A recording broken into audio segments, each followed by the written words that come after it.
Hi, welcome to Conflict Story, where we bring you the best and most fascinating stories just for you. Let's dive right into one of those stories. It begins like this. 8 months ago, I found myself embroiled in a surreal battle with an overzealous homeowner association president who attempted to evict me from my home, a property that wasn't even under her jurisdiction. With all legal matters finally resolved, I can now share the full story of how I stood my ground and turned an outrageous situation into a victory for myself and my community. I'm a 36-year-old graphic designer, and 2 years ago, I bought my dream home, a cozy two-bedroom cottage on the outskirts of Denver. My house sits at the border of two neighborhoods, Birchwood Village, a strict homeowner association community, and Summit Hills, where my property is located and where there's no homeowner association. The property line is clearly defined, and before purchasing, I verified with county records that my home was firmly outside Birchwood Village's jurisdiction. That detail was a major selling point for me, as I'd heard countless homeowner association horror stories.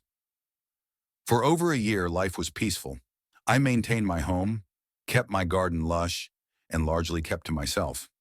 Then Karen entered the picture. Karen Walters, not her real name, had recently taken over as president of the Birchwood Village Homeowner Association Board. Neighbors described her as someone who thrived on power, running on a platform of neighborhood beautification and property value preservation.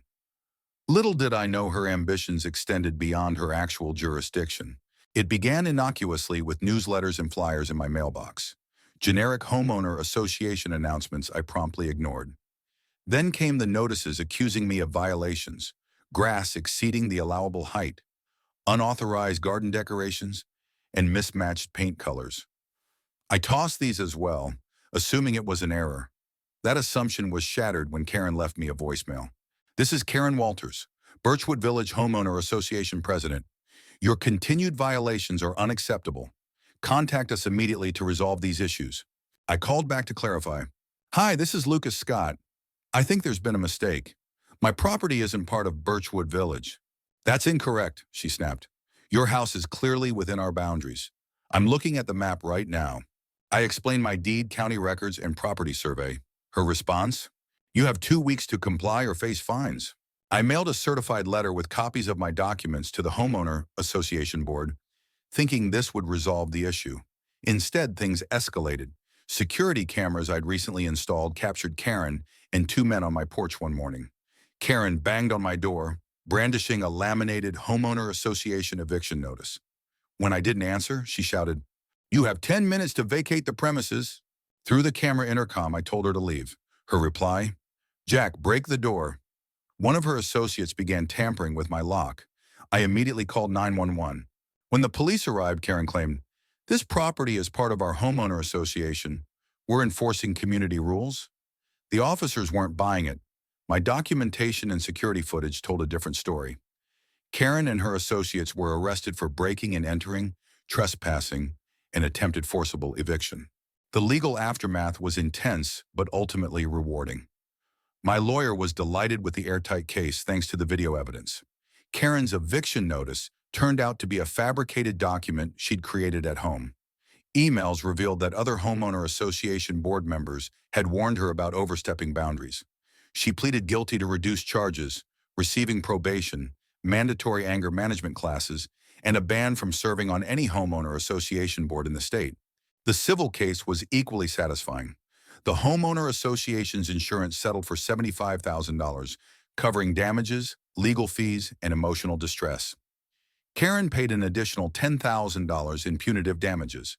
Her actions led to her removal as homeowner association president and sparked a reform within Birchwood Village's homeowner association policies. In the end, what began as a nightmare turned into a win, not only for me, but for my neighbors as well. Karen's overreach united both communities, and we now enjoy joint events and stronger bonds. The experience taught me invaluable lessons about standing up for my rights, staying calm under pressure, and the power of documentation.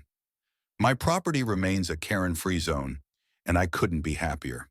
After Karen's dramatic arrest, I thought the ordeal was finally over. Unfortunately, I underestimated just how far-reaching the fallout would be. Though Karen was gone, The echoes of her reign of terror lingered, and Birchwood Village's homeowner association board seemed intent on covering their tracks rather than fixing the problems she'd created. What followed was a series of events that tested my patience, resolve, and even my sense of safety. A week after the incident, I was contacted by a man named Gregory Miller, the interim homeowner association president. Gregory called to extend an olive branch on behalf of Birchwood Village. He assured me that Karen's actions didn't reflect the values of the homeowner association and promised to make things right. Despite his diplomatic tone, something about the conversation felt off. When I asked if the homeowner association would cover the damages to my door, Gregory hesitated. "We're currently investigating the matter internally," he said. "We'll need to review the footage and documentation before making any commitments." It was clear they wanted to distance themselves from Karen without taking responsibility. My lawyer advised me to let the legal process play out, so I refrained from further contact. Meanwhile, I focused on rebuilding my sense of normalcy. Repairs to my front door were completed, and I upgraded my security system even further, adding motion-activated lights and reinforced window locks. But normalcy was short-lived. One evening, I noticed unfamiliar vehicles parked along the street outside my house. The next morning, I found a courtesy notice from Birchwood Village's homeowner association taped to my mailbox. It listed a series of alleged violations: overgrown hedges, improper trash bin storage, and an unregistered vehicle in my driveway. All of it was nonsense. My hedges were trimmed, my trash bins were in the garage, and the unregistered vehicle was my brother's car, which he'd parked there while visiting. This felt like retaliation, and my lawyer agreed. We sent a cease and desist letter to the homeowner association, warning them against further harassment. Gregory called me later that week, insisting it was a miscommunication and promising to remove my property from their system. Yet the notices kept coming, and the tone grew increasingly aggressive. They threatened fines, liens, and even legal action if I didn't comply. At this point, I decided to take matters into my own hands. I attended Birchwood Village's next homeowner association meeting. It was held in a small community center and attended by about 30 residents. Gregory's surprise at seeing me there was evident, but I came prepared. Armed with my property deed, county records, and a binder full of evidence, I demanded an explanation for the continued harassment. The meeting quickly devolved into chaos. Gregory tried to maintain control, but several residents were eager to voice their grievances. Apparently, Karen's overreach had affected many of them as well. Fines for trivial infractions, unauthorized changes to bylaws, and even threats of foreclosure had left the community divided and distrustful of the homeowner association. One elderly woman tearfully recounted how Karen had fined her $1,000 for having a non-compliant welcome mat. By the end of the meeting, it was clear that Gregory and the remaining board members had lost the trust of the community. Several residents suggested a complete overhaul of the homeowner association leadership. I left the meeting feeling vindicated but wary. While the residents seemed supportive, the homeowner association board's hostility toward me was far from over. A few days later, I received an anonymous letter in my mailbox.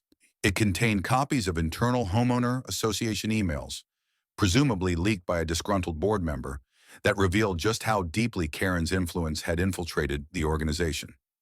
The emails discussed plans to annex properties like mine into the homeowner association without the owner's consent. One email even suggested forging signatures to expedite the process. My name was specifically mentioned as a troublemaker who needed to be dealt with. This discovery was a game changer. My lawyer and I immediately turned the emails over to the county authorities. The evidence was damning and prompted a full investigation into Birchwood Village's homeowner association practices. Gregory and several board members were subpoenaed, and the scandal quickly gained media attention. Local news outlets picked up the story, dubbing it the Birchwood bully scandal. As the investigation unfolded, I received support from neighbors on both sides of the property line. People from Birchwood Village and Summit Hills began working together to share information and hold the homeowner association accountable. It was heartening to see the community unite, but tensions remained high as the legal proceedings loomed. The pressure seemed to take its toll on Gregory, who resigned as homeowner association president shortly after the investigation began. His departure marked a turning point, but it was clear the fight was far from over. The remaining board members continued to resist, clinging to their authority even as the walls closed in around them. Through it all, I stayed focused on the bigger picture. This wasn't just about my property or my rights. It was about exposing the systemic abuses that had plagued Birchwood Village for years. And while the battle was far from over, I knew we were making progress.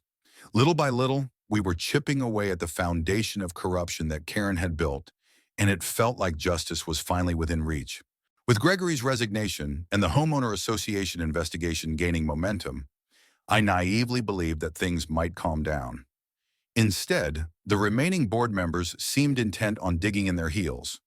Their desperation became increasingly evident as they attempted one last power grab before the county investigation could dismantle their authority.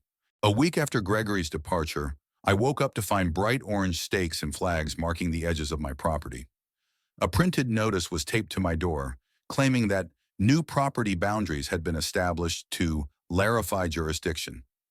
According to the notice, my backyard and a portion of my side yard now fell under Birchwood Village's control. The audacity was almost laughable. I immediately contacted my lawyer, who assured me that this was yet another baseless stunt. He advised me not to remove the stakes myself and instead document everything thoroughly. Armed with photos, videos, and the notice, I added this new development to the growing pile of evidence we had against the homeowner association. Meanwhile, I reached out to the county surveyor's office to confirm the boundaries on record. Unsurprisingly, nothing had changed. My property remained firmly within Summit Hills. The stakes, however, sparked renewed outrage among the community. Birchwood Village residents were furious, as this latest act exposed just how far the homeowner association was willing to go to assert control. A few even approached me directly, apologizing for the ongoing harassment and pledging their support. Some offered to help with legal fees or provide additional testimony, which bolstered my resolve to see this through to the end. The county's investigation continued to unearth damning evidence. Emails, financial records, and meeting minutes revealed a pattern of unethical behavior that extended far beyond Karen's tenure. The Homeowner Association Board had been misusing funds, issuing illegitimate fines, and engaging in questionable real estate practices for years. The investigator in charge informed me that these findings would likely result in criminal charges for multiple board members. Despite this, the board attempted one last-ditch effort to silence me. Late one evening, I received a knock at my door. It was Alan, one of the remaining board members. He stood on my porch with a forced smile and an envelope in hand. "Lucas, we've been thinking," he began, his tone oozing insincerity. "This whole situation has gotten out of hand. Let's settle this amicably. The Homeowner Association is prepared to offer you a financial settlement to cover any inconvenience. All we ask is that you drop your complaints and step away from the investigation." I opened the envelope and found a check for $10,000. It was a paltry sum compared to the damages I had incurred, not to mention the emotional toll this ordeal had taken. "Alan, this isn't about money," I said, handing the envelope back. "This is about accountability. The Homeowner Association has been abusing its power for years, and it needs to stop. I'm not backing down." Alan's smile faltered, replaced by a thinly veiled glare. "You're making a mistake," he said before turning on his heel and walking away. The next few weeks were a whirlwind. As the investigation neared its conclusion, I began receiving threatening anonymous letters in my mailbox. Some warned me to drop it if I valued my safety, while others contained crude insults. My lawyer and I reported every instance to the authorities, and the police increased patrols in my neighborhood as a precaution. I also upgraded my home security yet again, installing additional cameras and motion detectors around my property. The final blow to the corrupt homeowner association came during a public hearing organized by the county. Dozens of Birchwood Village and Summit Hills residents attended, eager to see justice served. The investigator presented a comprehensive report detailing the homeowner association's numerous violations, from financial misconduct to attempts at illegal annexation. Gregory, who had been subpoenaed to testify, confirmed that Karen's plans to expand the homeowner association's territory had been known to the board all along. The hearing culminated in a decision to dissolve the current Birchwood Village Homeowner Association Board entirely. A temporary administrator was appointed to oversee the community until new, ethical leadership could be elected. Criminal charges were filed against several board members, including Alan, for their roles in the various schemes. Karen, already serving probation, faced additional legal consequences for her involvement in forging documents and orchestrating the harassment campaign against me. In the aftermath, the community began the slow process of rebuilding trust. Birchwood Village residents worked with Summit Hills to establish clearer boundaries and foster better relations. The stigma surrounding homeowner associations began to fade as the new leadership prioritized transparency and fairness. As for me, I finally felt a sense of peace returning to my life. I used part of the settlement money to enhance my property and invested in a local charity focused on housing rights.